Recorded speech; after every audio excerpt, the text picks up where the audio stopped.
Buenas tardes, desde la SEC vamos a realizar hoy la intervención del mejor del Congreso ACC de Chicago 2016 y vamos a comentar justo después de 24 horas de estar en Chicago por los principales estudios que se han presentado en estos días en Chicago.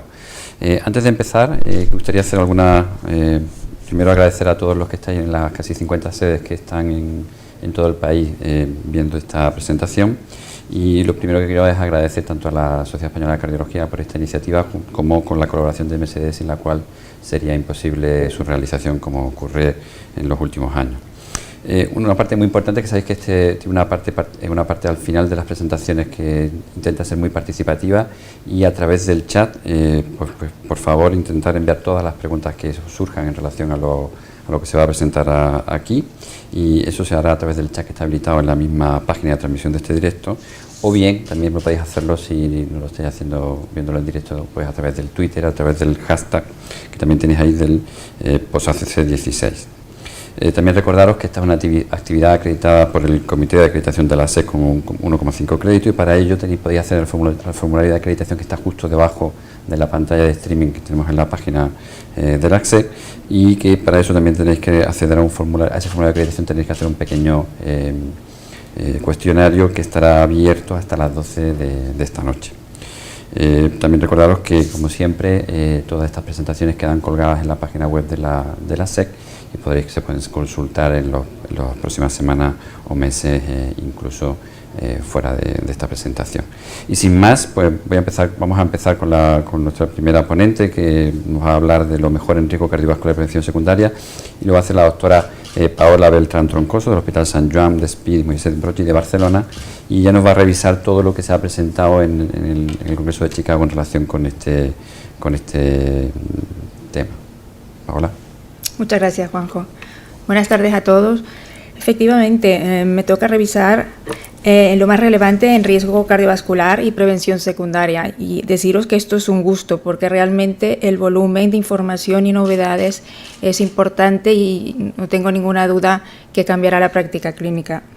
Quizás la primera conclusión que podemos extraer de este congreso es que la prevención se está convirtiendo en una prioridad para la cardiología, y esto se hizo patente en la apertura del congreso, donde la salud poblacional se considera una prioridad estratégica de la Sociedad Americana de Cardiología.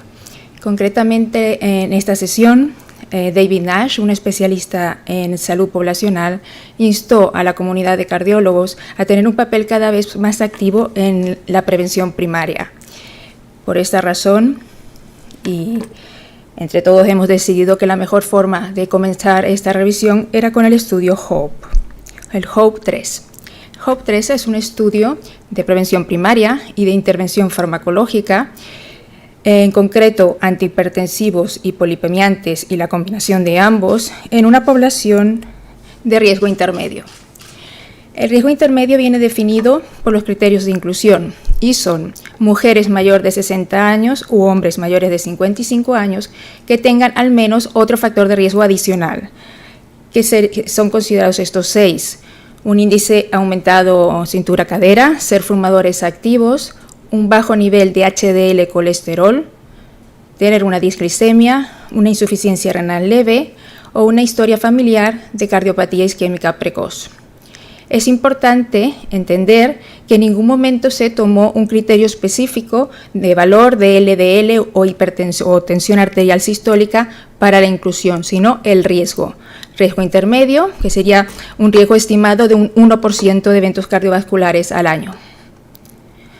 El diseño es un diseño factorial 2x2 que permite comparar la rama de antihipertensivos, candesartán 16 miligramos más hidroclorotiazida 12.5 miligramos versus placebo. La rama de hipolipemiantes es rosuvastatina 10 versus placebo. Y la combinación de ambos versus doble placebo. El seguimiento medio fue de 5 años y medio. Los endpoints primarios, endpoint combinado de muerte cardiovascular, infarto de miocardio y AVC. Podemos ver aquí ya resultados. Vemos que la media de reducción de tensión arterial sistólica fue de 6 milímetros de mercurio, y esta reducción no se asoció con reducción de eventos cardiovasculares durante el seguimiento. Sin embargo, el análisis especificado por subgrupos de tensión arterial sistólica, divididos en 3 subgrupos, sí que vio un efecto gradual.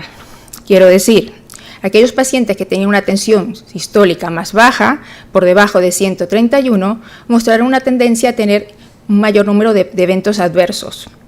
El grupo intermedio tuvo un efecto neutro y el grupo con una tensión arterial sistólica por encima de 143 mostró un efecto beneficioso. Sin embargo, la P por interacción no fue significativa. En la rama de tratamiento hipolipemiante, la media de reducción de LDL y colesterol fueron de 35 miligramos decilitro. En este caso sí que observamos para todos los endpoints primarios e individuales, excepto para mortalidad cardiovascular, una reducción significativa de eventos cardiovasculares e independiente del nivel de LDL colesterol basal. En global, toda esta población se produjo una reducción de riesgo relativo del 25%. No obstante, si consideramos riesgo absoluto, estaríamos hablando de una reducción del 1%. Por poneros un ejemplo, o para ponerlo en números de forma más gráfica, si tratamos 100 pacientes durante 5 años y medio, conseguiremos el beneficio en un paciente. La tercera rama es el tratamiento combinado. Vemos que a nivel de valores de tensión arterial sistólica y LDL colesterol, el efecto es similar que cada una de las ramas individuales.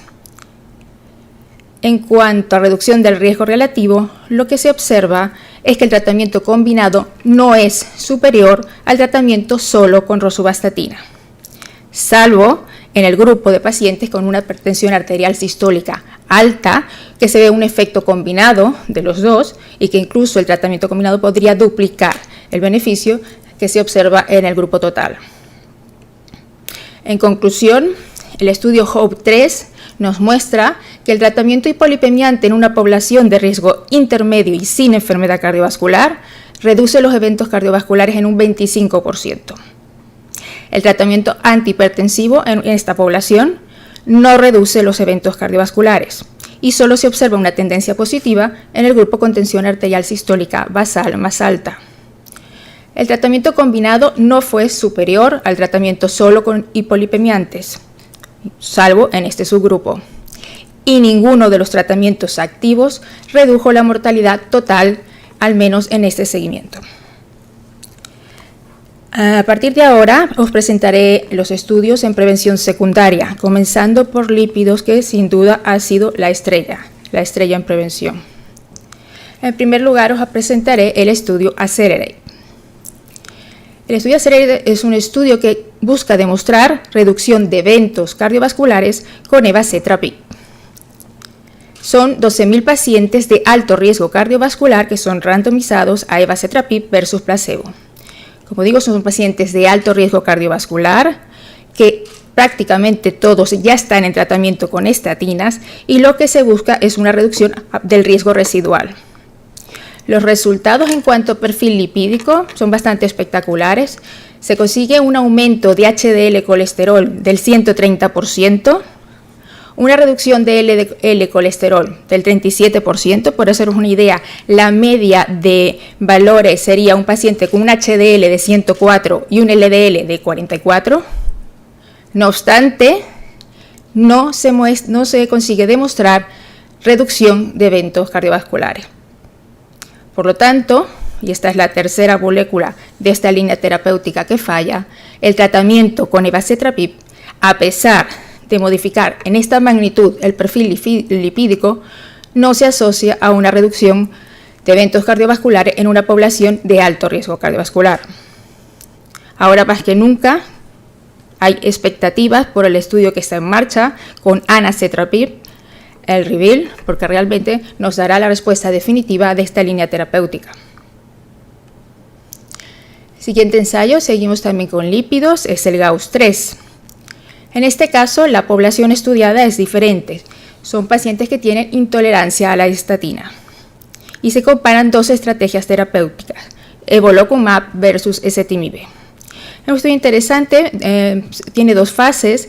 En la primera fase, fase A, 511 pacientes que tienen una historia de intolerancia por síntomas musculares a múltiples estatinas, son randomizados con diseño cruzado para ser expuestos de forma alternativa a atorvastatina versus placebo.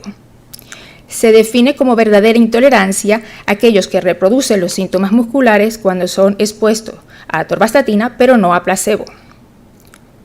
En estos pacientes son luego randomizados a la fase B, que es comparar evolocumab versus ezetimibe.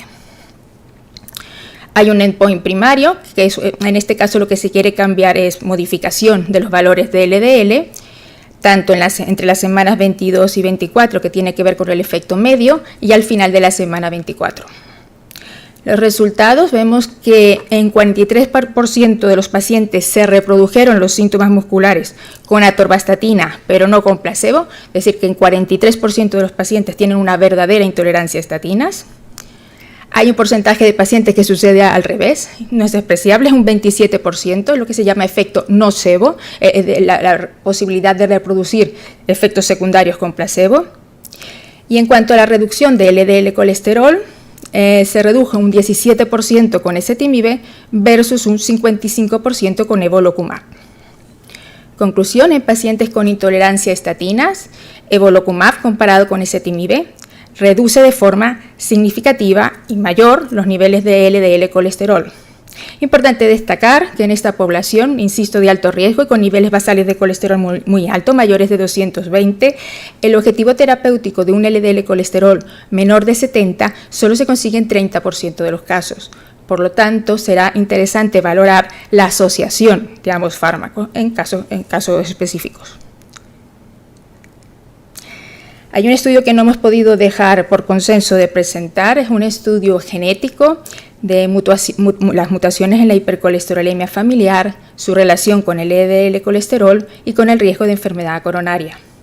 Con una cohorte muy amplia de pacientes, tras secuenciación genética, se observa que en pacientes con colesterol muy alto, mayor de 190, solo un 2% de estos pacientes es posible identificar la mutación. Y por otra parte, independientemente del nivel de LDL colesterol, la mutación es un marcador independiente de riesgo coronario. Por lo tanto, es interesante ver que a nivel de implicaciones clínicas, el tener una mutación positiva para hipercolesterolemia familiar marca un riesgo mayor y debería marcar una actitud terapéutica distinta a lo que se está avanzando en la medicina personalizada. No podemos dejar de hablar, evidentemente, del documento de consenso que se presentó conjuntamente, coincidiendo las fechas con el Congreso, un documento de consenso de expertos sobre el tratamiento con fármacos no estatinas para reducción de riesgo. Evidentemente, después de lo que fue lo polémico del documento de 2013, es un avance hacia un acercamiento a la postura del documento europeo en relación al manejo de la dislipemia y también incorpora la nueva evidencia en relación a fármacos no estatinas. Lo resumiré en 4 puntos. En primer lugar, se dan recomendaciones específicas para el manejo práctico de la intolerancia a las estatinas. Y el segundo punto es importante porque por primera vez después de 2013 se incluye el valor absoluto numérico de LDL colesterol como un factor a ser considerado, no el único, pero uno más a la hora de asociar una terapia no estatinas. En tercer lugar, dentro de las terapias no estatinas se establece un orden, siendo ezetimibe se considera como la primera opción, dada su seguridad y eficacia demostrada en el estudio IMPROVE-IT. Y los alirocumab y evolocumab pueden ser considerados una vez los pacientes hayan sido tratados con estatina y ezetimibe y no se hayan conseguido objetivos terapéuticos. Este es el algoritmo que ellos proponen para prevención secundaria, pero básicamente es lo que os comento: ezetimibe primera opción y antagonista PCSK9 segunda opción. Paso a diabetes. Solamente os presento un estudio en diabetes, pero un estudio bastante interesante, el STAMPEDE. Realmente es un estudio de extensión, es decir, tenemos datos ya a 5 años, se había presentado previamente, y compara cirugía bariátrica versus tratamiento médico intensivo versus tratamiento médico intensivo en pacientes con obesidad y además tienen mal control de la diabetes definida por una glicada mayor de 7. El criterio de eficacia, que era una glicada menor de 6, se consigue de forma significativamente mayor en los pacientes con cirugía bariátrica. Esta no se asoció de forma significativa a más complicaciones y también se cumplieron endpoints secundarios de eficacia como mayor pérdida de peso, menor uso de medicamentos tanto hipoglicemiantes como cardiovasculares y mejor calidad de vida en el grupo de cirugía bariátrica. Importante, la cirugía bariátrica se asoció a un 30% de remisión de diabetes, incluso en 5 años de seguimiento. Por lo tanto, la cirugía metabólica, como la están llamando, está apareciendo como una opción a considerar en este tipo de pacientes e incluso con una obesidad leve si consideramos que el criterio de inclusión era índice de masa corporal de 27 a 34. Ya casi acabo. Ya os digo, se presenta mucha cosa y por lo tanto os dejo una reseña de lo que también se presentó y no tendré tiempo de explicar aquí. El Patrón es una intervención con una app, el tema de la mHealth, pues ya empezamos a tener cada vez más evidencia, por supuesto eso fue positivo.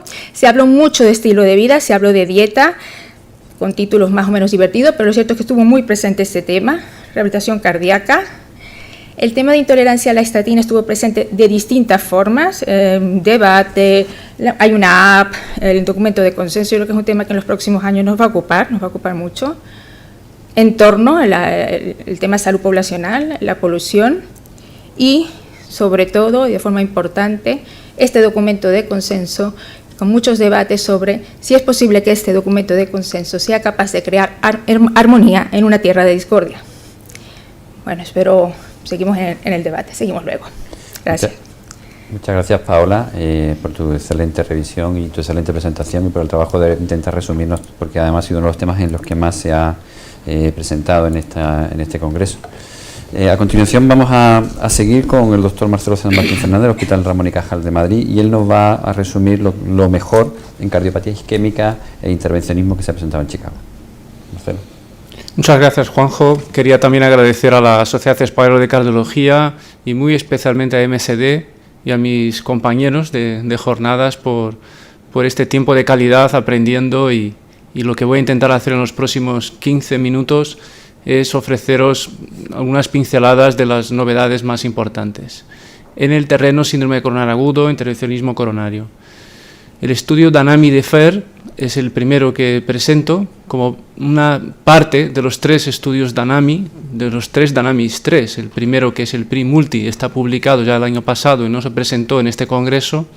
En este congreso se presentaron el DEFER y el estudio de postcondicionamiento, IPOST. ¿Y cómo se hace esto? Los pacientes en Dinamarca, que hay 4 centros con angioplastia primaria, debe ser que todos ellos se meten en algún ensayo clínico u otro. El paciente que tiene un flujo TIMI 2 o TIMI 3 se va a randomizar antes de la angioplastia primaria y podía entrar en 2 tipos de estudios, el IPOST o el DEFER. Solo podía entrar en el DEFER. El paciente con la arteria ocluida, una vez abierta la arteria, podía entrar en el DEFER, pero era, digamos, un paciente para entrar en el estudio de postcondicionamiento. El DEFER es un estudio que intenta evaluar qué pasa con el infarto si tratas de abrir la arteria en el momento agudo, pero dejas para poner el stent 48 horas después. Hay datos que dan soporte a que el stent es realmente lo que más emboliza durante la angioplastia primaria. Estos investigadores han querido ver, quizás si manipulas menos la arteria en este periodo, ya haces un tratamiento antitrombótico agresivo y pones el stent electivamente 48 horas después, si puedes lograr mejores resultados. Incluyeron 600 pacientes más o menos en cada grupo y los grupos estuvieron bien balanceados pero con una diferencia interesante, que había menos longitud de stent en los pacientes que fueron randomizados a DIFER, e incluso 15% de los pacientes del grupo DIFER no tuvieron stent colocado, es decir, una vez abierta la arteria, a las 48 horas la arteria estaba bien con el resultado de balón que habían dejado el primer día. El endpoint primario fue idéntico prácticamente en los dos grupos, grupo convencional, línea azul, grupo diferido, el grupo DIFER, en línea roja, hazard ratio de 0,99. Y cada uno de los componentes de este endpoint primario, tanto la mortalidad total igual, la tasa de reinfarto igual, la tasa de hospitalización por insuficiencia cardíaca igual, donde sí había diferencias y a favor del grupo convencional era en la revascularización del vaso tratado. Es decir, más pacientes al que no se colocaba el stent sobre la marcha durante la angioplastia primaria acababan necesitando stent urgente, como por otro lado parecería obvio presuponer.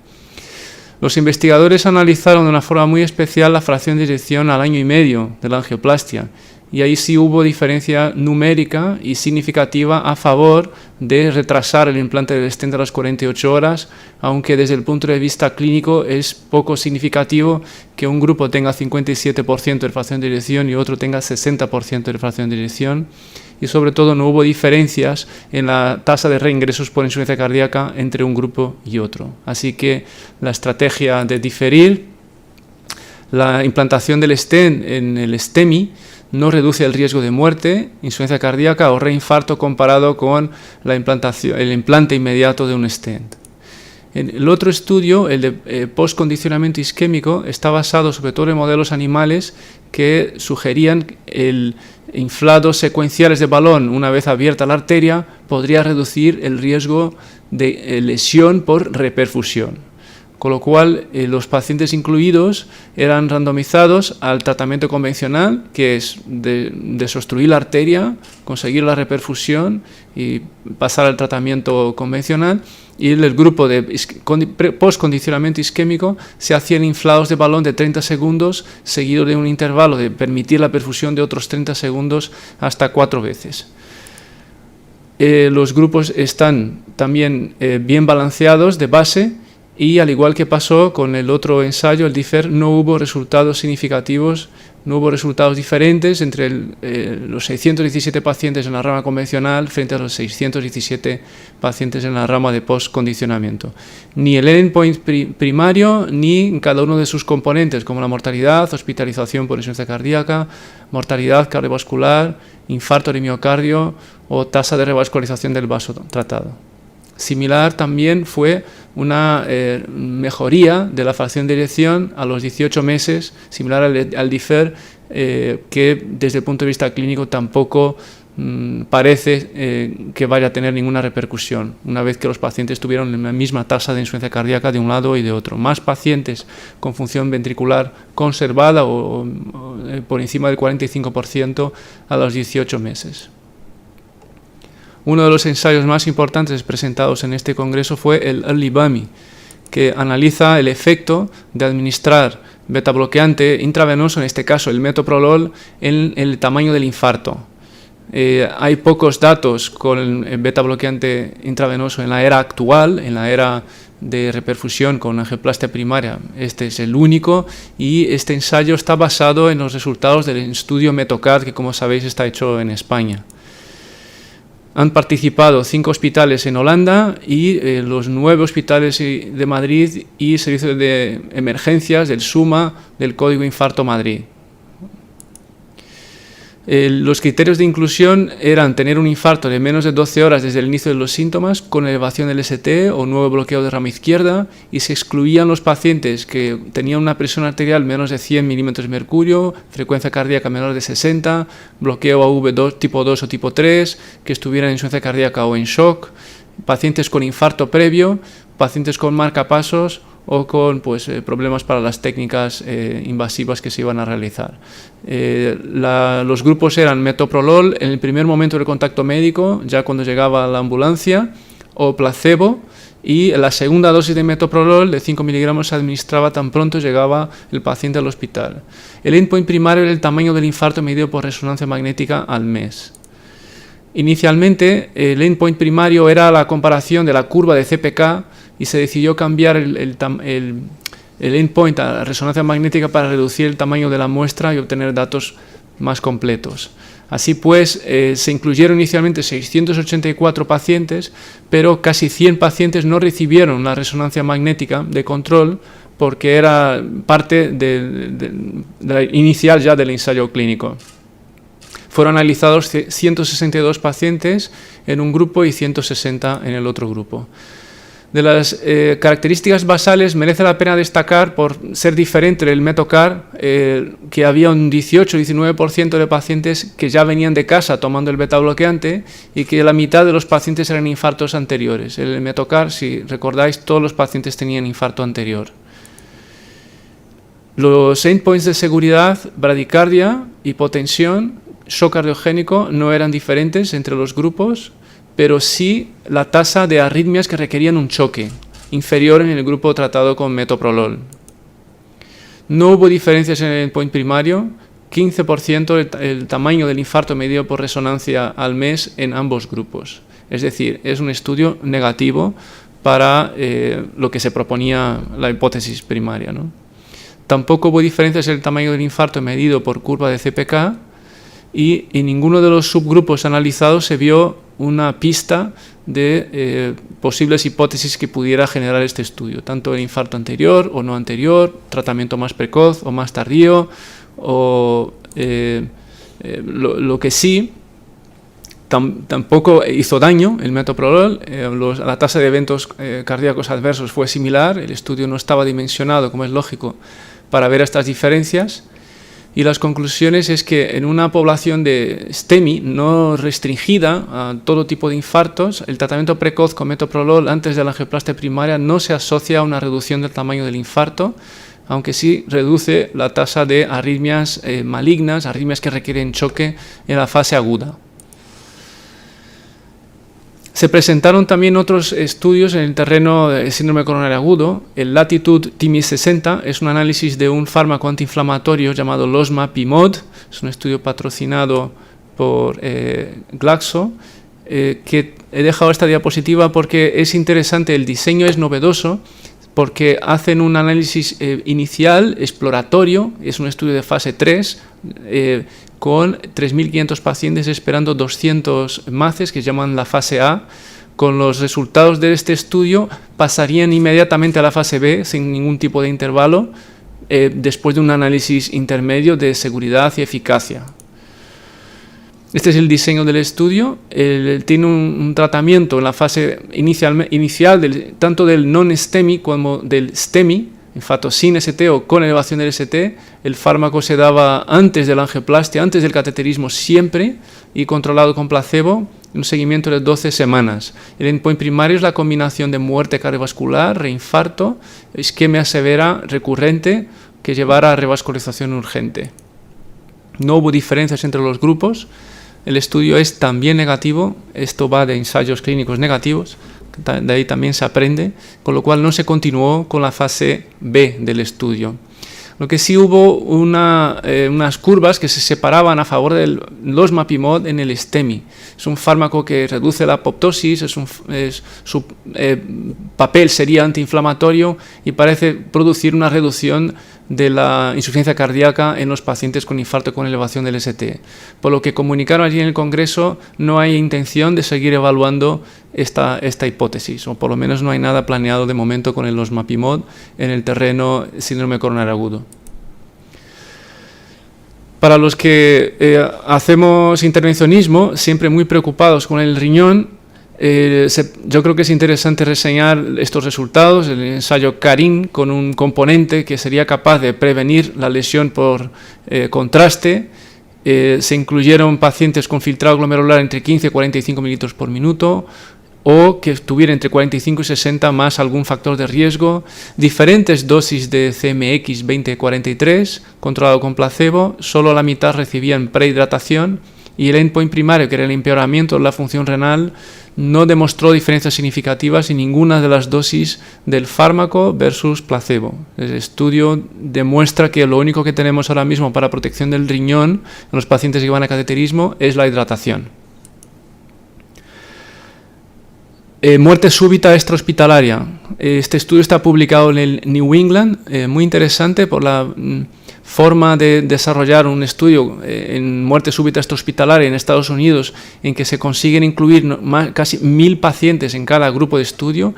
Después de la parada que llega el servicio de asistencia, se obtiene un acceso vascular, se randomizaba la parada por fibrilación ventricular o taquicardia ventricular sin pulso, se aleatorizaba el paciente a amiodarona, lidocaína o placebo y se evaluaba la mortalidad libre de digamos, daño neurológico irreversible al alta.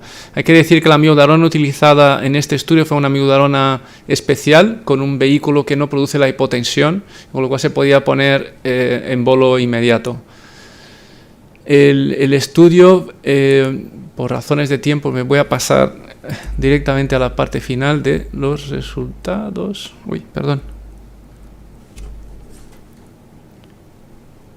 Quería saltarme la diapositiva y me ha saltado todas. Así podéis hacer un repaso de lo que he visto hasta ahora, a ver si podéis seguir el ritmo, que luego Juanjo va a hacer preguntas. Bueno, el estudio no demostró disminución de la mortalidad con ninguna de las estrategias amiodarona versus lidocaína. En cuanto a endpoints secundarios, la supervivencia con estatus neurológico favorable, 18,8% amiodarona, 17,5% lidocaína, 16,6% placebo, no diferencias significativas. En cuanto al retorno a un ROC, ¿no?, a una circulación, no diferencias significativas. Lo que sí había diferencias es el número de choques. Durante la ambulancia los pacientes tenían menos necesidad de dar choques y luego parecían tener un estado neurológico un poquito mejor. No llega a una P de menos de 0,05, pero había menos crisis epilépticas en las primeras 24 horas con amiodarona comparado con lidocaína, al menos, ¿no? Necesidad de marcapasos mayor con los antiarrítmicos.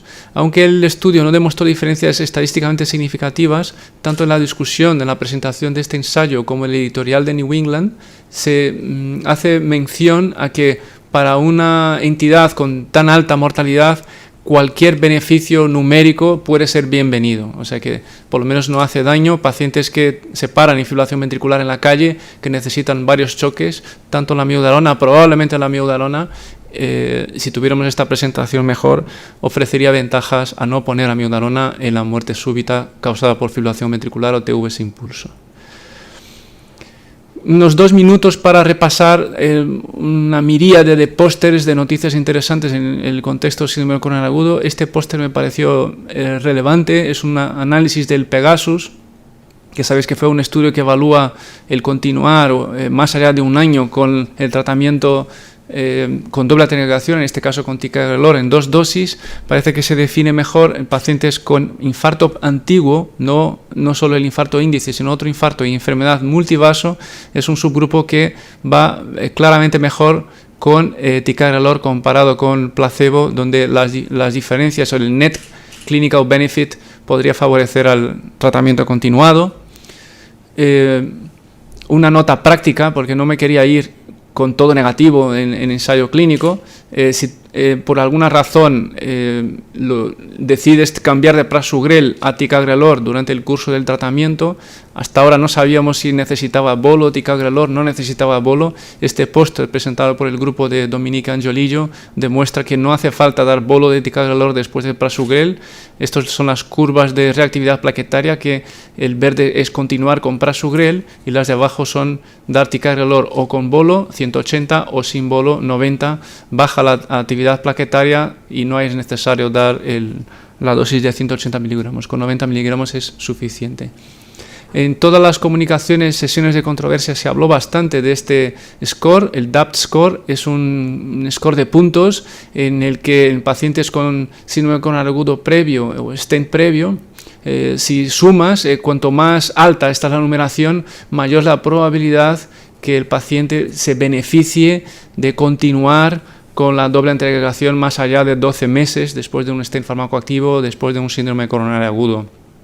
Como veis, la edad cuenta como negativo, obviamente por razones de sangrado, y pues llama la atención que si el paciente tiene el ya antiguo, extinto, ¿no?, el stent de paclitaxel, cuenta como punto favorable a continuar con la doble antiagregación. Este estudio está publicado online en el JAMA el 29 de marzo y digo que se comentó bastante. Por ejemplo, uno de los pósters que me ha llamado la atención del grupo, un subanálisis del estudio DAPT, se ve que el low score, los pacientes con un score DAPT menor de 2, no se benefician en absoluto en reducción del infarto de miocardio, de continuar con la tienopiridina, y los pacientes con un score de alto riesgo, es decir, mayor o igual a 2, las curvas se separan de una forma bastante llamativa a lo largo del seguimiento. Ya se separan a partir, ¿no?, de los 12 meses a favor de continuar con la doble antiagregación. En la generalidad de los pacientes no está indicado continuar la doble antiagregación después de un síndrome coronario agudo. Estos análisis de estos grandes estudios nos dejan ahí con las dudas de que quizá algunos pacientes pudieran beneficiarse de continuar con la tienopiridina más allá de un año después del síndrome coronario agudo, después del stent. Esto era todo. Disculpadme los problemas de las diapositivas. Muchas gracias, Marcelo, por esta revisión tan sistemática y brillante. Y vamos a pasar al tercer grupo de aspectos que vamos a revisar, que es lo mejor en insuficiencia cardíaca. Nos lo va a hacer el doctor Alfonso Valle Muñoz, del Hospital General Universitario Marina Alta de Alicante. Alfonso, por favor. Bueno, buenos días a todos. Lo primero, como no puede ser menos, agradecer a la Sociedad Española de Cardiología y a MSD la oportunidad para estar aquí comentando un poco lo que son los datos más relevantes que nos ha dejado el Congreso en insuficiencia cardíaca. Como bien ha comentado Paola inicialmente, una cosa que hemos palpado estos días en Chicago es la importancia que se ha dado en el Congreso a datos de salud pública, a cambios en el estilo de vida y hábitos cardiosaludables. Y evidentemente la insuficiencia cardíaca ha sido una parte importante, ¿no? Ha habido múltiples debates más o menos encendidos en dos temas principales en las medidas higiénico-dietéticas. El tema de la dieta, empezando siempre con el Princeps, que es la dieta mediterránea, y el tema del ejercicio físico en pacientes con insuficiencia cardíaca avanzada. Como el tiempo es limitado, nos vamos a centrar un poco en los trials. Hemos seleccionado 4 y 3 estudios de interés. Empezamos por el impedance. Esto es un estudio, un ensayo clínico presentado por un grupo israelí, en el que analizan la importancia de medir la impedancia torácica en pacientes con fracción de eyección por debajo del 35% y en clase funcional 2-4. Incluyen un total de 256 pacientes. Como sabéis, la medida habitual de la impedancia torácica incluye la impedancia pulmonar y la impedancia de la pared anterior del tórax y la pared posterior. Bueno, este grupo ha conseguido desarrollar un algoritmo matemático que excluye la impedancia a nivel de la pared, de la pared, tanto la anterior y la posterior, con lo cual lo único que mide es la impedancia a nivel del pulmón.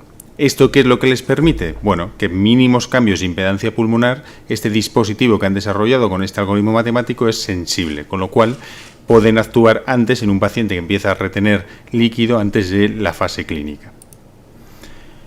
El diseño es bastante sencillo, se randomiza a dos ramas, pacientes monitorizados con la impedancia, inicialmente de manera semanal, seguimiento medio 48 meses y el grupo control. Y fíjense los resultados espectaculares que existen, ¿no? Al primer año, esto es tasa de hospitalización por insuficiencia cardíaca, ya existe una clara reducción de la hospitalización por insuficiencia cardíaca que se mantiene a lo largo de los 8 años de seguimiento. Hay una reducción de la hospitalización por todas las causas, un 39%, un 52% la reducción de causa de hospitalización de causa cardíaca y hasta un 56% por insuficiencia cardíaca. Y lo mismo ocurre en mortalidad. Hay una reducción del 43% de toda causa de muerte, de un 55% de causa cardíaca y de un 62% de reducción en mortalidad por insuficiencia cardíaca. Esto es importante. Los pacientes, evidentemente, monitorizados con el tema de la impedancia torácica eran pacientes que estaban seguidos de manera muy estrecha y los cambios de medicación eran mucho más habituales que en los pacientes del grupo control. Claro, imagínense el revuelo que generó esto en una sesión de trials cuando se presenta un dispositivo que reduce los ingresos por insuficiencia cardíaca hasta un 58%, ¿no? Estas fueron un poco las conclusiones, lo que hemos hablado: reducción de hospitalización por insuficiencia cardíaca, reducción de hospitalización por cualquier causa cardiológica y reducción de la mortalidad. Todos estos datos yo creo que hay que cogerlos con ciertas limitaciones, primero porque es un tamaño muestral reducido, estamos hablando de 260 pacientes, exclusivamente en 2 centros. Necesitamos evidentemente nuevos estudios y por otra parte los detalles del dispositivo. No tenemos muy claro ese algoritmo matemático, ni el modo del implante, ni el coste, ni la seguridad, pero es verdad que vuelve a abrir la vía de analizar la impedancia torácica como un método, bueno, pues para conseguir que estos pacientes se inestabilicen menos. Segundo ensayo clínico interesante es el IXCEL, que consiste en la implantación de células madre intramiocárdicas. Este tipo de células madre son unas células con una capacidad antiinflamatoria y proangiogénica. Es un estudio exclusivamente americano, 114 pacientes, en los que se analiza la mortalidad total o la hospitalización de causa cardiovascular a 12 meses. El estudio 2 ramas, pacientes a los que se inyecta intramiocárdicamente las células madre y pacientes que se inyecta placebo. ¿Qué es lo que ocurre? Los eventos disminuyen en el grupo de pacientes en los que se inyecta células madre, vean las curvas cómo se separan a los 12 meses, pero curiosamente y al contrario que estudios previos en células madre, no hay diferencias a nivel de parámetros ecocardiográficos, ni en volumen ni en fracción de eyección, ¿no? Por tanto, las conclusiones es que este tipo de células, bueno, pues presenta una reducción significativa del evento primario, pero sin cambios en los datos ecocardiográficos. Por tanto, se abre también una nueva puerta a hacer algún estudio para entender el mecanismo de este beneficio, ya que lo habitual, que como comentamos, era que había una mejora a nivel de los parámetros ecocardiográficos, pero no a nivel de parámetros clínicos. Tercer ensayo clínico presentado, el INNOVATE. Básicamente, estimulación vagal en pacientes con disfunción ventricular severa e insuficiencia cardíaca. Este es un dispositivo, el CardioFit, aprobado por la FDA exclusivamente a nivel de investigación, con un electrodo que va a ganglio cervical vagal y otro electrodo que por seguridad se coloca en ventrículo derecho.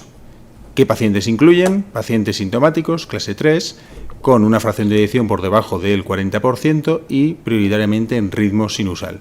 También se podían incluir pacientes que estuviesen resincronizados. El objetivo primario era tiempo hasta la primera hospitalización por insuficiencia cardíaca. La randomización a 2 grupos, pacientes a los que se le implanta el dispositivo y pacientes con un grupo control habitual. El tiempo medio de seguimiento era 18 meses y las visitas eran trimestrales. Objetivo primario, ese tiempo hasta la primera hospitalización. No hay diferencias entre aquellos pacientes a los que se les implanta el dispositivo de estimulación y aquellos pacientes del grupo control. En los objetivos secundarios sí que existe una mejoría en los parámetros de calidad de vida y en el test de la marcha, y en cambio no existe un remodelado ventricular significativamente, una diferencia en el remodelado significativamente estadístico entre ambos grupos. Los datos de seguridad que también se presentaron, los 392 implantes, no hubo problemas salvo en 3 pacientes.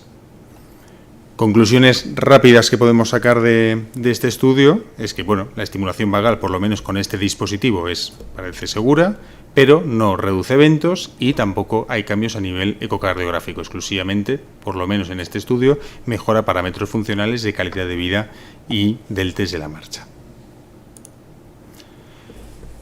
El cuarto ensayo clínico presentado, el Atmosphere, quizás era el más esperado, alisquiren frente a enalapril o alisquiren más enalapril.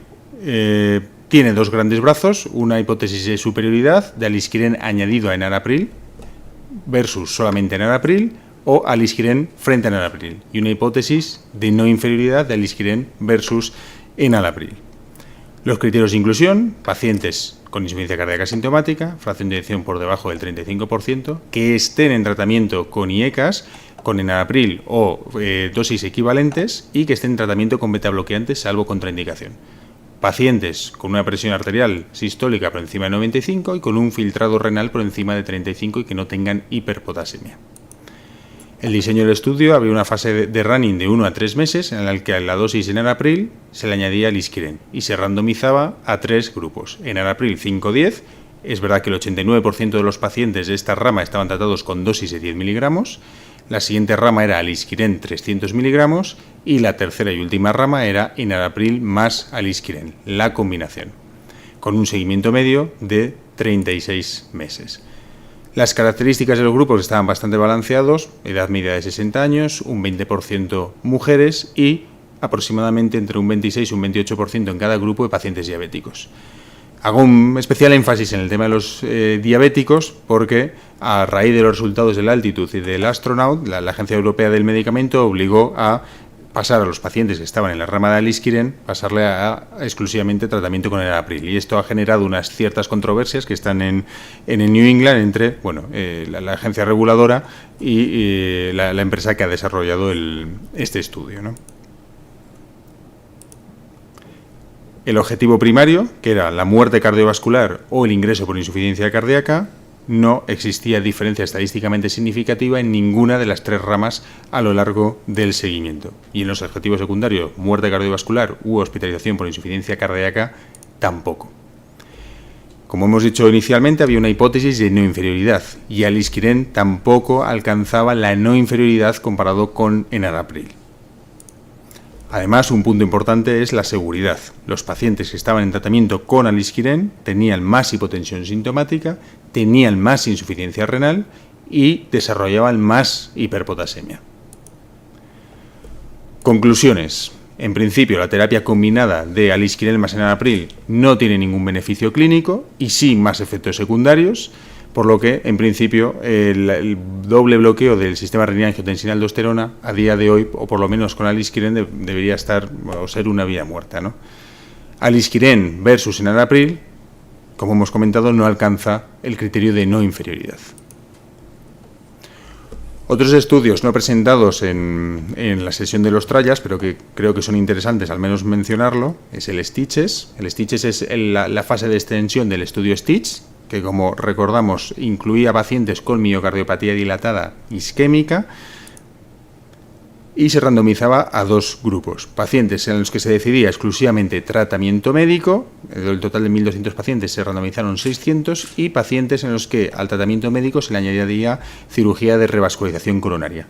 Todos los pacientes incluidos tenían una fracción por debajo del 35%. Y al grupo de tratamiento médico iban pacientes en ausencia de enfermedad de tronco o con clase de la canadiense para angina 1 o 2. La edad media de los pacientes era 60 años, el 39%, para ver un poco las características de la muestra, eran pacientes diabéticos, la clase funcional entre 2,4 y el 90% y una fracción de edición media del 28%. 74% de los pacientes tenían enfermedad multivaso. Junto a esta rama principal se hace una segunda hipótesis, una segunda rama en la que se comparan 1.000 pacientes con disfunción ventricular que se aleatorizan a cirugía de revascularización exclusivamente o cirugía de revascularización más técnica de restauración ventricular. ¿En qué pacientes? En aquellos que tenían acinesia o discinesia anterior o apical. ¿Qué es lo que ocurre? Creo que son unos resultados muy interesantes. Bueno, veis las curvas cómo se separan a lo largo de estos 10 años de seguimiento. El objetivo primario era la muerte por cualquier causa y hay una reducción del 16% a lo largo de este seguimiento. La mortalidad en la cirugía cardíaca el primer mes es mayor que aquellos pacientes con un tratamiento médico conservador, pero a largo plazo se separan y a partir de los 6 años hay una clara separación. Lo podemos traducir de otra manera: los pacientes que se operaban, que se revascularizaban quirúrgicamente, tenían una supervivencia media 18 meses más que aquellos pacientes con tratamiento exclusivamente médico. Y teníamos que tratar 14 pacientes a lo largo del seguimiento para salvar una vida. Los objetivos secundarios de muerte de causa cardiovascular también había una reducción del 21% y el combinado de muerte y hospitalización, la reducción era de un 28%. La segunda rama que habíamos hablado de las técnicas de restauración ventricular, no había diferencias significativas en cuanto a eventos. Evidentemente, en los parámetros ecocardiográficos, los pacientes con una restauración tenían unos volúmenes inferiores. Punto potente del STITCH es que son pacientes muy bien tratados, el 90% casi llevan beta bloqueantes y el 88% estaban en tratamiento con IECAS. Creo que un punto a resaltar, que hay que mirarlo en el apéndice del New England, pero se encuentra, es el tema de los desfibriladores. Llama la atención que solamente el 20% de los pacientes en la rama médica, pacientes que recuerdo, fracción de edición 28%, tuvieran implantado un desfibrilador. Las conclusiones del estudio fueron que pacientes con miocardiopatía isquémica, la terapia médica más la revascularización coronaria presentan una mayor mortalidad a los 30 días, pero una clara mejora significativa a largo plazo, con un NNT de 14. En principio, las técnicas de restauración ventricular no aportan beneficio y aumentaban el tiempo de isquemia en la cirugía a 26 minutos, y hemos de tener en cuenta la validez externa. Esto es importante tener en cuenta que para poder incluir los pacientes eran centros en los que los servicios de cirugía cardíaca habían demostrado una mortalidad inferior al 5% en este tipo de pacientes que hemos comentado, con disfunción ventricular severa y un 30% de diabéticos. Y muy rápidamente, para ir terminando, el Vindicate, estudio en el que se analiza el déficit de vitamina D en insuficiencia cardíaca y el valor de dar suplemento de vitamina D de manera diaria a lo largo de un año. Se evalúan 163 pacientes, randomizándose a dos grupos de 80, pacientes, como veis, con una fracción de eyección baja de un 26%, y lo que ocurre en los pacientes a los que se les añade vitamina D de manera diaria a lo largo de 12 meses es que el endpoint primario, que era el test de la marcha, no hay diferencias significativas, pero hay un remodelado ventricular, tanto una mejoría de la fracción de eyección como de los volúmenes ventriculares. Conclusiones rápidas. Los niveles de vitamina D suelen estar bajos en los pacientes con insuficiencia cardíaca y quizás tenga que ser una diana de nuestros pacientes. Es un tratamiento seguro y además existe un claro beneficio en el remodelado ventricular.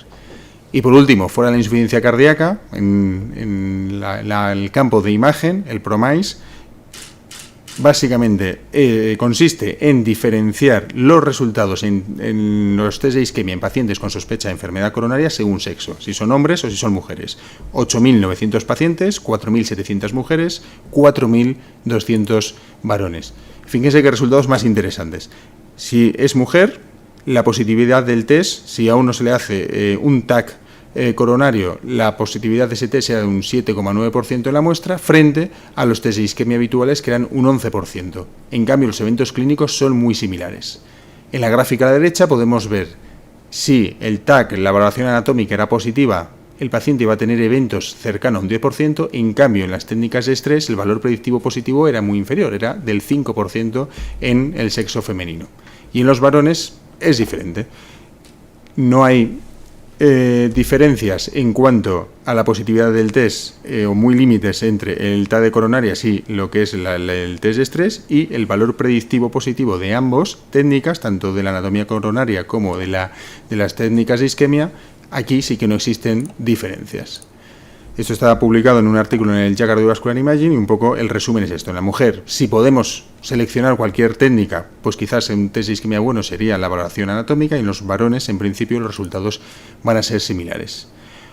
Por tanto, y en resumen, de todos estos días en Chicago, mensajes para casa: impedancia torácica, pues quizás tengamos que volvérnoslo a plantear y volverlo a medir con estos resultados. Estimulación vagal, de momento, vamos a seguir con el tema de la impedancia. Células madre siempre es una promesa, pero es verdad que este estudio abre una nueva puerta. Sin la mejoría de la fracción de eyección y los volúmenes ventriculares, el paciente tiene una mejoría clínica. Alisquirén, en principio, resultados muy negativos. No vamos a seguir bloqueando el sistema renina-angiotensina a varios niveles. Pacientes con miocardiopatía dilatada, a todos hacerles una coronariografía para valorar anatomía coronaria, y si el paciente es un isquémico, valorar cirugía de revascularización debido a los buenos resultados a largo plazo. Vitamina D, diana en el tratamiento médico, y plantear que puede ser una buena opción en el remodelado ventricular. Y el test de isquemia, como hemos dicho, en los hombres, en principio, resultados similares, y en mujeres la mejor opción en principio debería ser el TAC por estos estudios, ¿no? Cualquier pregunta, luego estamos en el Twitter, que no sean tan difíciles como esta. Esto es el cartel que estaba a la entrada del Congreso de qué seríamos si no fuéramos cardiólogos, ¿no? Y las respuestas son muy variopintas. Recordar que todos estos estudios en estos días irán apareciendo en el blog de la web de la Sociedad Española de Cardiología. Muchas gracias. Muchas gracias, Alfonso, por tu excelente revisión. Antes de pasar al último módulo de la presentación, me gustaría recordar a todos los que están visionando esta sesión que a través de Twitter o a través del la propia sesión podéis mandar preguntas que al final, dentro de 10 minutos, vamos a contestar entre todos, ¿no? Y también recordaros que también esta es una actividad que está acreditada por la SEC, y también justo debajo de la pantalla del streaming que estáis viendo podéis, hasta 12 horas después de que se visiona, podéis entrar para realizar el programa de evaluación y de acreditación. Y bueno, voy a continuar yo con el último tema, que es lo mejor en valvulopatías y fibrilación auricular. Bien, lo primero que tengo que decir es que realmente llama la atención que en el Congreso de la American College hay muchos temas de válvulas, ¿no? No solo ensayos clínicos, que este año ha coincidido que ha habido bastantes cosas relacionadas con ellas, pero si uno miraba el programa, realmente, a diferencia de otros congresos, como por ejemplo el europeo o el American Heart, llama la atención precisamente que se toman muy en cuenta este tema, y sobre todo ha habido mucho de nuevas tecnologías en cardiopatía estructural, ¿no? Por eso, fundamentalmente, vamos a revisar lo más importante en este aspecto, que sobre todo ha sido el Partner 2A, algo del Partner 3, algunos estudios sacados del registro TVT, del registro americano de TAVI, también la extensión del grupo de Corval en Estados Unidos a 3 años, que ya estaban publicados a 1 y a 2 años, y algún dato también del estudio de datos de extensión de la cirugía en recuperación mitral isquémica. En el tema de arritmias, fundamentalmente, a diferencia de valvulopatías, había mucho menos, pero fundamentalmente se han presentado 2 estudios que son de interés, el FIRE and ICE y uno sobre fibrilación auricular postoperatoria, que comentaremos al final. Bien, todos sabemos que la TAVI es superior al tratamiento médico en pacientes inoperables, es decir, esto es una indicación que tenemos clara, ¿no? También sabíamos, después de los estudios del Partner, que el TAVI era equivalente a la cirugía en alto riesgo, y también los datos de Corval a 2 años nos daban esta información. Sin embargo, la gran pregunta, sobre todo por el gran desarrollo tecnológico de las nuevas prótesis, ha sido de que la indicación de la TAVI en pacientes con estenosis aórtica severa sintomática se ha ido desplazando hacia la izquierda, hacia el paciente de riesgo intermedio. Pero no había hasta ahora ningún estudio que nos diera respuesta desde un punto de vista de un estudio randomizado, y esto es lo que nos hace el Partner 2A. El diseño de este estudio son pacientes que son valorados por el Heart Team, que tienen que tener un STS de más del 4%, ahora, y además lo vamos a poner aquí arriba.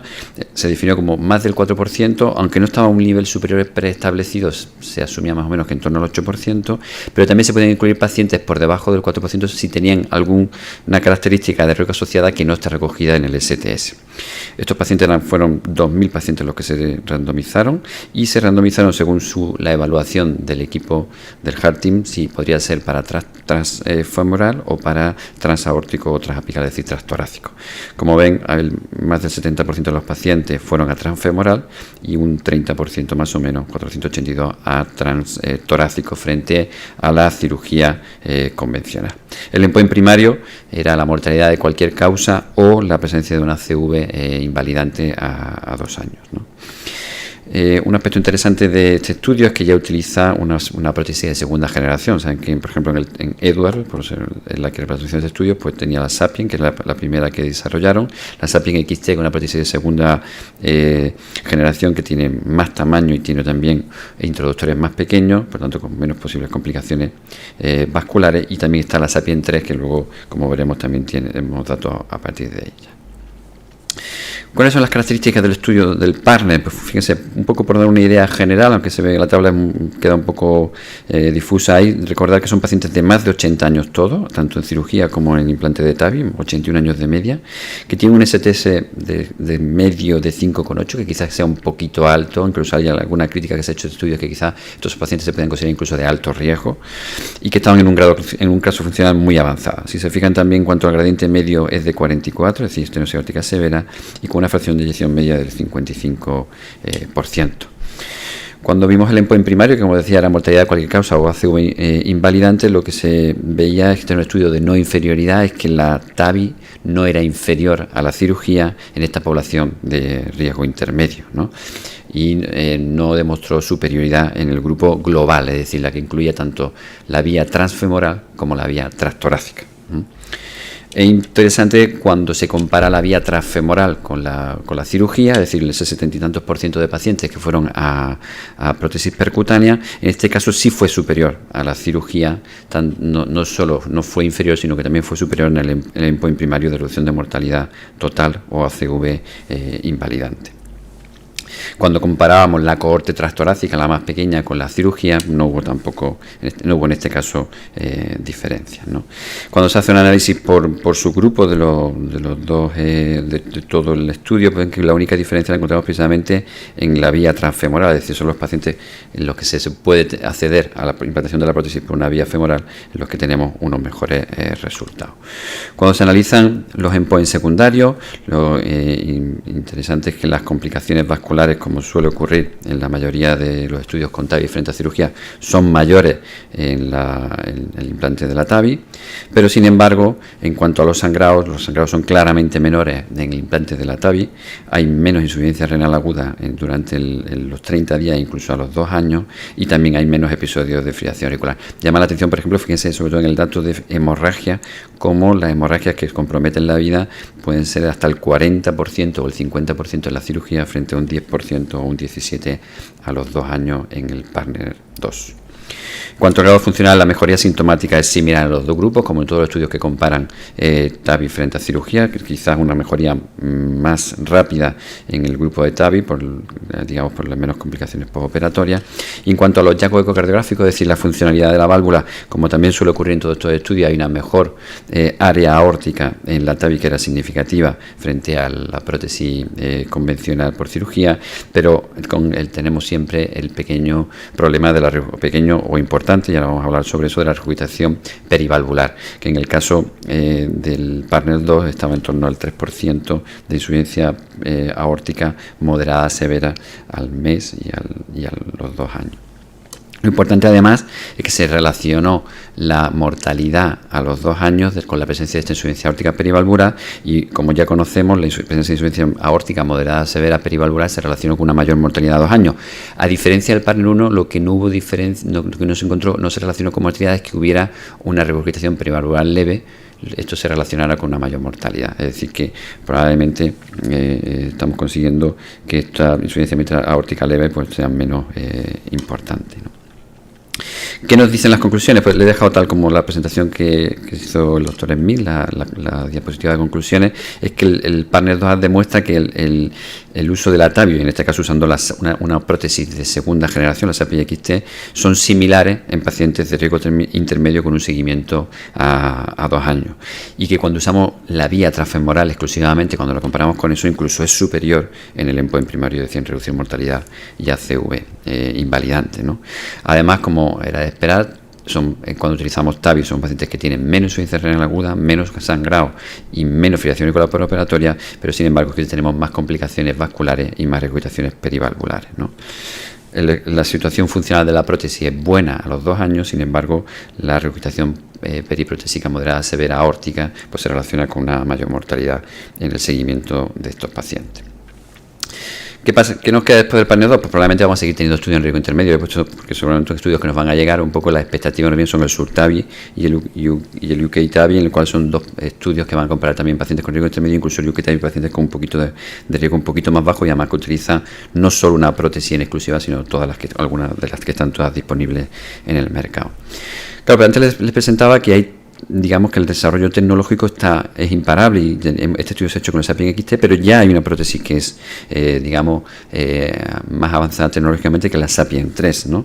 Y entonces, precisamente en este estudio, en este congreso, se presentaron los datos del partner 2 S3i, que no es más, que realmente no es un ensayo clínico que compara directamente el grupo de cirugía con el grupo de pacientes que se le pone a la SAPIEN 3, sino que lo que se hizo fue coger los pacientes de cirugía por vía transfemoral o por vía transaórtica, los pacientes que iban a cirugía en los 2 brazos del partner 2A, y se compararon con una serie de 1000 pacientes que tenían los mismos criterios de inclusión, que se analizaron de la misma manera por los mismos comités, pero que utilizaron en este caso la SAPIEN 3, ¿no? De manera que lo que se compararon fueron el grupo de transfemoral de la SAPIEN 3 frente al grupo quirúrgico que se utilizó en el partner 2A, y el grupo de transaórtica SAPIEN 3 con el grupo quirúrgico, ¿no?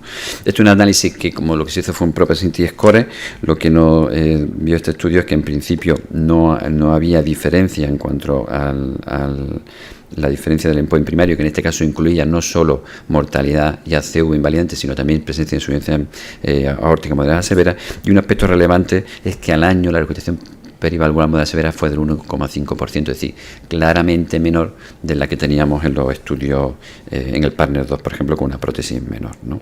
Por tanto, hay que decir que los datos del estudio SAPIEN 3 van en la línea de que las nuevas prótesis probablemente van a mejorar algunas de las complicaciones como la regurgitación perivalvular en estas poblaciones, aunque hay que decir que esto no es un estudio randomizado. Algunas palabras para dos registros que se presentaron, dos registros del registro de TAVI de la Sociedad Americana, del STS-ACC, en la cual es importante sobre todo uno de ellos porque lo que hace es relacionar el volumen de procedimientos de los centros por la evolución. Esto es algo que todos conocemos y que probablemente conocemos desde hace mucho tiempo en todos los procedimientos técnicos que realizamos en cardiología, pero siempre es bueno ponerlos de manifiesto y sobre todo ver cómo los centros que tienen un mayor volumen de procedimientos acumulados se relaciona claramente con una reducción de la mortalidad, con la reducción de complicaciones vasculares o con las descomplicaciones de sangre, es decir, más eficacia con menos complicaciones. El segundo es un aspecto también interesante que es sacado también de este mismo registro, que es la incidencia y evolución de lo que se llama el deterioro valvular hemodinámico, que se define como el aumento del gradiente medio de la prótesis percutánea que se implanta.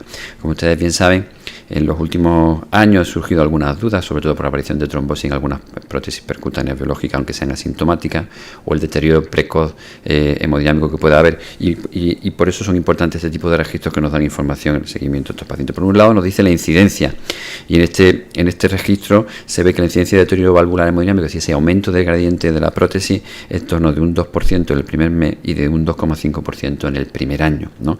Cuando eso tiene todas las limitaciones de los registros, que es decir, que hay pacientes que se mueren antes, que no se les puede hacer un eco, pues cuando se asocia con mortalidad, pues como pueden ver, obviamente es mayor, pero fundamentalmente en los que hay eco de control está la incidencia. Estos son datos que además coinciden con estudios publicados, de registros multicéntricos recientemente publicados, ¿no? Lo interesante es que la presencia de esta disfunción hemodinámica valvular no se relaciona ni en la cohorte a corto plazo ni a largo plazo con una mayor incidencia de eventos cardiovasculares, ¿no? También se han presentado datos de la Corval, del seguimiento 3 años, de los datos de Estados Unidos, de los pacientes con Corval, fundamentalmente por vía transfemoral, como bien saben, y lo que se ve es que, digamos, se repiten los datos que ya tenemos con datos a 1 año y a 2 años, y es que hay una reducción de la mortalidad total o enfermedad o accidente cerebrovascular, y también de forma independiente en cada uno de ellos. Es decir, que vamos un poco en la misma digamos, línea argumental que hemos visto con el estudio con la SAPIEN. Quizás la diferencia fundamentalmente con Corval, como todos bien saben, es que hay un mayor número de implantes de marcapasos en este caso, pero en relación con complicaciones vasculares, sangrado o insuficiencia renal aguda es muy similar a lo que hemos comentado previamente. En cuanto a la regurgitación perivalvular, es, como pueden ver, un poquito mayor en este dato con la Corval, con esta Corval de primera generación, que está en torno al 5%. Solo comentarles los resultados también de extensión del estudio del grupo del CTSN, que es el que ha hecho también el STITCH, que es un grupo quirúrgico hace todos estos estudios, que lo que ha hecho es publicar ahora en New England el seguimiento de años del tratamiento de la regurgitación mitral isquémica con cirugía, con reparación de la válvula mitral o no, es decir, pacientes que se van a someter a cirugía coronaria, que tienen insuficiencia mitral isquémica moderada, pues tratarla o no tratarla con reparación mitral. Pues los datos son negativos, como ya sabíamos del estudio a primer año, los datos de extensión nos confirman lo mismo. Dos palabras para los dos estudios de arritmias. Quizá el primero, que es el que más interés tiene, que como ustedes bien saben es el FIRE and ICE, que es un estudio que lo que evalúa son las dos técnicas que tenemos de realizar una ablación de fibrilación auricular. Saben que se inició inicialmente con la radiofrecuencia y luego ha surgido la crioablación, que en teoría tiene las ventajas de que produce es un procedimiento más rápido y también podría reducir algunos efectos adversos que estaban descritos con la radiofrecuencia, ¿no? Los criterios de inclusión de este estudio eran pacientes con fibrilación auricular paroxística que ya habían tenido fallos con antiarrítmicos, que tenían una edad de 18 a 75 años y se randomizaba bien o a radiofrecuencia o a crioablación. Es decir, que en este estudio han participado varios centros españoles, además con un buen número de inclusión. Y lo que se vieron en el endpoint primario, que era fundamentalmente la recurrencia de fibrilación auricular, la primera recurrencia o la prescripción de antiarrítmico, la reablación, siempre haciéndose un periodo de blanqueo de los primeros 90 días, como se hacen en todos estos estudios de fibrilación auricular, de ablación de fibrilación auricular, se veía que los datos eran de no inferioridad, es decir, eran similares los resultados en cuanto a eficacia con las dos técnicas de realizar una ablación percutánea. Si nos fijamos en cuanto a los otros endpoints, como los endpoints secundarios, fundamentalmente la ventaja de la crioablación sería que, siendo no inferior, tiene un menor tiempo de procedimiento y un menor tiempo también de radioscopia en relación con la radiofrecuencia. Otro aspecto interesante que se compara de forma preestablecida, también la comparación de utilizar catéteres de primera generación con catéteres avanzados, no había diferencia entre uno y otro, independientemente fueran radiofrecuencia o ablación. Y quizá en cuanto al otro aspecto interesante es comentar que ocurría con la seguridad, y fundamentalmente no había diferencia en cuanto al endpoint de seguridad, que era mortalidad de cualquier causa, ACV o eventos adversos relacionados con el tratamiento, como son la afectación del nervio frénico o fístula arterioesofágica. Y quizás un poco sí que cuando se analizan de forma aislada todos estos eventos adversos, sí que sigue habiendo un poquito de más tendencia que haya afectación del nervio frénico, sobre todo al alta, con la crioablación, cosa que a los 12 meses ya se normaliza. Y por ejemplo, en esta serie lo que habla de la experiencia de estos centros, eran centros muy experimentados, no había ningún caso ni de fístula ni de estenosis de venas pulmonares, ¿no? Realmente el Fire and Sight lo que nos dice es que son dos técnicas equiparables y que quizá una es un poco más eficaz en cuanto a la gestión del tiempo comparado con la radiofrecuencia. En principio, digamos que esas son su principal conclusión, y ahora es un estudio bastante práctico, digamos, para el día a día. Por último, un estudio interesante, sobre todo, que nos habla de qué hay que hacer con aquel paciente que se somete a cirugía cardíaca y tiene una fibrilación auricular postoperatoria, ¿no? Ustedes saben ya datos de la FIMS, un clásico. Esto es un clásico, esta discusión cuando tenemos pacientes con fibrilación auricular. ¿Qué hay que hacer? ¿Estrategia de ritmo o estrategia de control de frecuencia? Es decir, ¿hay que quitar la arritmia o vale con solo controlar la frecuencia? Y esta discusión la llevamos desde allá hace muchos años, pero la llevamos en la fibrilación auricular general. No teníamos, digamos, menos información de qué ocurre en fibrilación auricular postoperatoria, y esto es lo que hace este estudio. Randomiza, como ven aquí, a 523 pacientes, a bien o a control de frecuencia o a control de ritmo. El control de ritmo se hace fundamentalmente con amiodarona y o cardioversión, y la control de frecuencia se hace con betabloqueantes, digoxina y calcio antagonista con un target de menos de 100 latidos por minuto. Bueno, lo importante quizá es ver que esto es un problema importante. Sobre todo, uno de los datos más interesantes es cómo la frecuencia de fibrilación postoperatoria en este estudio, y son centros muy experimentados, está en torno al 30% globalmente, pero si hablamos de cirugía combinada de bypass y válvula, ven que estamos en torno al 50%, es decir, que uno de cada dos pacientes que se opera de una válvula y tiene un bypass asociado tiene una fibrilación auricular postoperatoria. ¿Y cuáles fueron los resultados? Pues que ninguna de las dos estrategias encontró ninguna diferencia, ni en la estancia hospitalaria, es decir, los días de ingreso, ni en las tasas de complicaciones, ni en la persistencia de frecuencia baja a 60 días después del inicio. Quizá la única pequeña diferencia es que había más pacientes en control de ritmo libre de fibrilación auricular a los 60 días, es decir, que seguimos un poco en la idea de que las dos estrategias son similares, y probablemente lo que hay que hacer es individualizar en cada caso la mejor acción según el paciente. Y muchísimas gracias.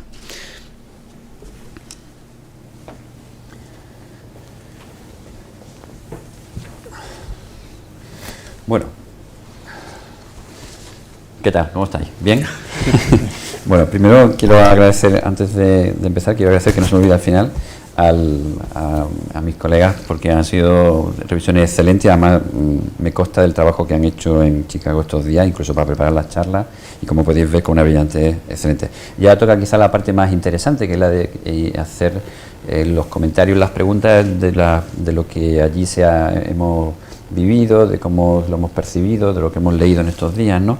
Y bueno, hay bastantes preguntas ya en el Twitter y en la plataforma, y yo me gustaría empezar pues con Paola, ¿no? Que ha sido un poco la primera, y tenemos una pregunta que ha hecho ya me parece que ha sido Sara, la cual la que preguntaba sobre el HOP3, ¿no? Que yo creo que quizá uno de los innovaciones que hemos tenido allí, de las que más repercusión ha tenido, ¿no? Claro, porque ella dice si estaría justificado el uso de estatina a bajas dosis, en este caso era Rosu de 10 miligramos, pero podría ser otra, en prevención primaria en riesgo intermedio, sin necesidad de ver o saber el LDL que tiene ese paciente. Y eso, ¿qué implicaciones podría tener, obviamente, en temas de costes? ¿Qué te parece? Sí. ¿Se me escucha? Sí. Bueno, de hecho, ese es el planteamiento que hace el estudio, una estrategia súper práctica donde no había un criterio de inclusión de valor LDL, simplemente este riesgo intermedio valorado por estos 6 factores y a partir de allí rosuvastatina 10 y efectivamente reducción de riesgo. Esta pregunta o parecida a lo de las implicaciones prácticas se le hizo al mismo Salim Yusuf, que es el que está detrás de todo este estudio, como de la polipil. Y él dejó bastante claro que en ningún caso el concepto que está detrás es aquello de ponga estatinas en el agua. Esto un primer punto. ¿Por qué? Porque si nos fijamos de los 6 criterios que definían el riesgo intermedio, en el 80% de los casos el motivo de inclusión, por ejemplo, fue un tema de sobrepeso, que es modificable. También están pacientes fumadores, es modificable. Es decir, lo que recomienda, incluso el debate, se plantea así, es hablar con el paciente y explicarle. Es una decisión compartida, es decir, usted puede modificar, en el caso que sean factores de riesgo modificables, que la mayoría lo eran, o puede tomar la estatina. Por otra parte, esto también se planteó, el tema de la diferencia de riesgo relativo versus riesgo absoluto. Si hablamos en términos absolutos, pues realmente el beneficio es bajo, pasa que es a escala poblacional y tiene implicaciones en coste-efectividad, para sistemas sanitarios, etcétera. Por lo tanto, no es una respuesta fácil. En principio no es una estrategia para todos, esto seguro, y así mismo lo reconocen los autores del estudio, pero sí nos da una primera idea del efecto terapéutico individualizado en esta población del tratamiento antihipertensivo y de los hipolipemiantes, que esto sí que puede marcar mejor a la hora de la polipil, o sea, one size fits all, no es lo mismo para todos, y ir definiendo lo que él llamaba un pequeño paso en este tema de la polipil. Muchas gracias, Paula. Marcelo. Sobre este tema, la pregunta es súper difícil, la respuesta no puede ser otra. Vuelve a remarcar el estudio la seguridad de las estatinas, si bien yo no sé si por primera vez ha aparecido algún efecto adverso. Me encanta que lo comentes. Sí, sí. Lo de la catarata, ¿no? Sí, exactamente. Por primera vez, y esto la verdad sí que uno ve los resultados, pero no era consciente, y fue un Twitter de Eric Topol, reseñaba esto, que por primera vez en un ensayo con estatina había una mayor incidencia de catarata, en concreto de cirugía de catarata, que era como lo comenta. Pues allí queda, pero es importante, es una nueva cosa, aporta esta información respecto a seguridad que no sabíamos, efectivamente. Gracias, Marcelo. Tenemos también, vamos a seguir el orden, ¿no? Para Alfonso, tenemos dos preguntas sobre el Stitch, además. Una del doctor Anguita, que nos dice si piensas que después de este estudio hay que hacer, como bien insinuabas más o menos, que había que hacer coronariografía para todas las miocardiopatías, o vale primero un TAC, ¿no? Y si no hay lesiones coronarias no habría que hacer coronariografía. Y luego también Pedro nos pregunta a través de la plataforma si en el estudio Stitch había algún dato sobre viabilidad previo a la randomización. Empezando por la primera del doctor Anguita, claro, evidentemente eso es una conclusión con la población que tenemos del Stitch. Son pacientes con alta probabilidad de enfermedad coronaria, entonces, bueno, con este tipo de pacientes en principio se tendió a la coronariografía, ¿no? En la realidad y en nuestra práctica diaria, si son pacientes con baja probabilidad, evidentemente yo creo que el TAC sería más que suficiente, pero por la población o por la muestra que teníamos en el Stitch, 30% diabéticos, 60% hipertensos, bueno, es la conclusión que sacan del estudio, ¿no? Pacientes con disfunción ventricular severa, el hacerles una coronariografía, pero estoy completamente de acuerdo que si un paciente con baja probabilidad de enfermedad coronaria en nuestro día a día, con un TAC de coronaria sería suficiente. Y respecto a la segunda pregunta, Juanjo, que me haces la viabilidad, no lo he puesto por no alargarme, pero sí que hay un pequeño subestudio dentro del Stitches en el que se compara qué ocurre con los pacientes con y sin viabilidad. El resumen es muy sencillo. Pacientes con viabilidad tienen menos eventos en los dos grupos, es decir, en los que van a tratamiento médico y en los que van a cirugía de revascularización. Este es un poco el resumen que no lo he metido por no alargarlo, pero viabilidad igual a mejores resultados en las dos ramas del estudio. Muchas gracias, Alfonso. Tenemos preguntas también para Marcelo. La primera es, ¿por qué los resultados, lo dice el doctor Vilche, por qué los resultados del Erlibami son tan diferentes del Metocarcenic? Bueno, efectivamente, el Erlibami está inspirado en los resultados favorables del Metocar. El Metocar, bueno, hay varias hipótesis, esto se comentó bastante obviamente en la mesa de discusión, varias hipótesis.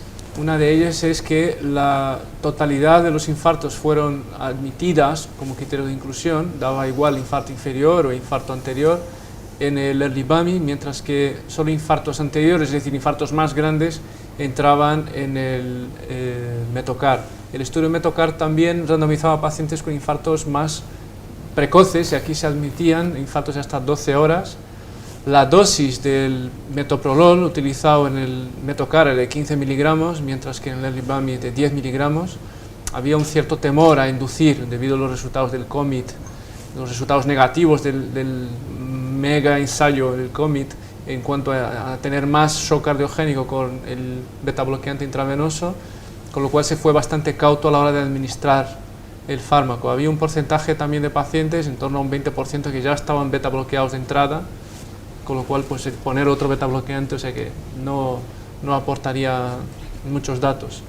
Sea como fuere, la vía del metoprolol intravenoso queda bastante tocada, digamos, como se ve en este resultado en cuanto a reducir el tamaño del infarto en las circunstancias en que se hizo el ensayo clínico, que es la de la mayoría. Este estudio está realizado, por ejemplo, en Madrid, el Código Infarto Madrid, la mayoría de los infartos que se atienden en Madrid, sobre todo la ciudad de Madrid, la Comunidad de Madrid.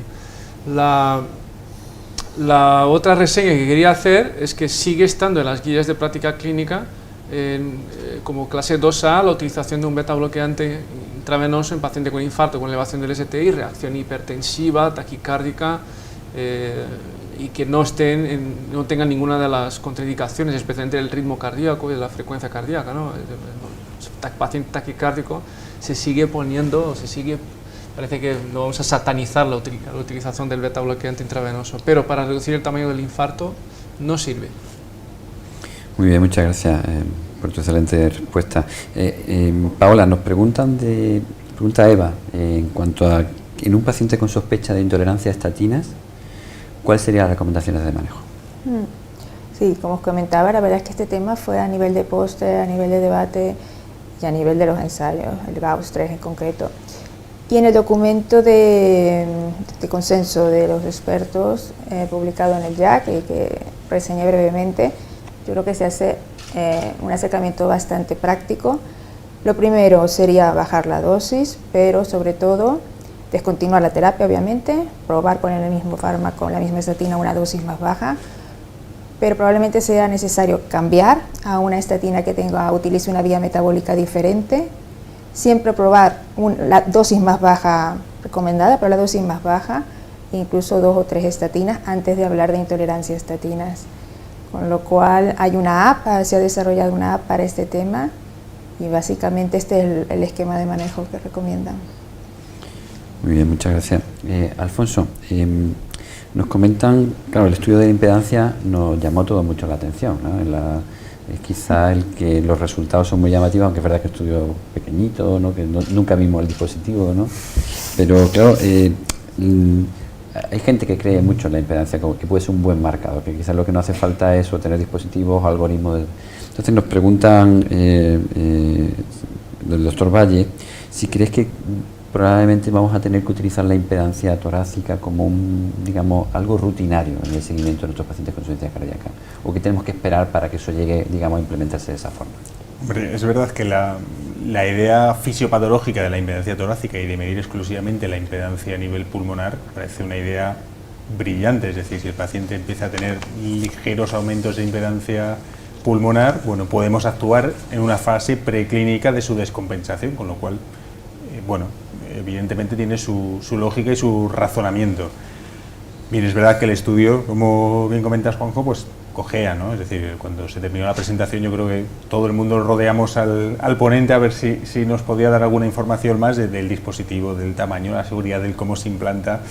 No había nada más, ¿no? Es algo muy limitado a día de hoy a 2 centros, pero sí que es verdad que lo que es medir la impedancia exclusivamente pulmonar hace que el dispositivo sea mucho más sensible y pequeños cambios los vamos a poder detectar, con lo cual, pues un paciente que probablemente podamos subir el diurético o ajustar el tratamiento médico en una fase preclínica de su descompensación, con lo cual quizás en cierto tiempo, y si este tipo de estudios siguen adelante, pues sí, lo usaremos como una herramienta más.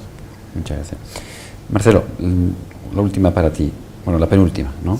Nos preguntan también si en el American College de Chicago ha habido alguna novedad sobre el manejo de la doble antiagregación y sobre todo relacionado con la duración, que sabes que es un tema que está siempre en el candelero.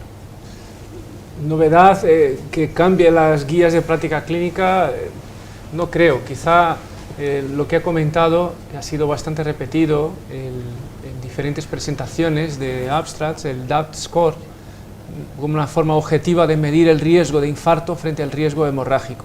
Hubo una sesión de controversia bastante interesante entre el Greg Stone y Laura Maury, que son investigadores. Laura Maury es una de las investigadoras principales del DAPT, en el que Greg Stone hacía la ponencia en contra de mantener la doble antiagregación y fue 4 veces más convincente, con eso digo todo, que la Laura Maury, especialmente porque tratamos a los pacientes para reducir mortalidad, y el DAPT todo lo contrario, ¿no? Lo que se ve es un signo hacia aumento de la mortalidad, y la reducción de los infartos que se observan no son infartos grandes, son infartos relativamente pequeños o infartos que no cursan con la muerte, que actuamos rápido, el paciente pues ingresa, eso es algo deleterio, pero también la probabilidad de ingresar por sangrados es grande, con lo cual, brevemente, para la generalidad de los pacientes, 1 año sigue siendo.